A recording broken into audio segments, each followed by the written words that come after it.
இப்போ திமுகவும் இருக்குது, அதிமுகவும் இருக்குது. எங்கே போச்சு விஜயகாந்த் கட்சி, தேமுதிக? இது இப்படியே வைங்க. 2000 90 கடைசியில் ராமதாஸ் இல்லாமல் திமுகவும் ஜெயிக்க முடியாது, அதிமுக ஜெயிக்க முடியாது.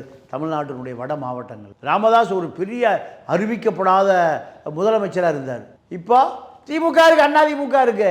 எங்கே போனார் ராமதாஸ்? அப்பா மகன் சண்டை 1% ஓட்டுக்கு போயிடுச்சு. பெரிய மாங்காய் சின்ன மாங்காய் 2 ஊறுகாய் மாங்காயாக போச்சு. எங்கே போச்சு? இந்த மாங்காய் இல்லாமல் தமிழ்நாட்டு அரசியலே இல்லை.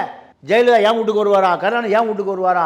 பார்த்த காலமெல்லாம் நம்ம பாரமாக. தேமுதிகவும் பாமகவும் இப்போ வந்து அவங்களுடைய ஓட்டிங் பெர்சன்டேஜ்லேருந்து ரொம்ப தேஞ்சு போயிட்டாங்க அப்படின்றீங்களா? அதே நிலைமை தான் விஜய்க்கு வரும். ஏன்னா மக்களை அரசியல் மயப்படுத்தாமல் வருகிற அந்த வாக்கு நிற்காது.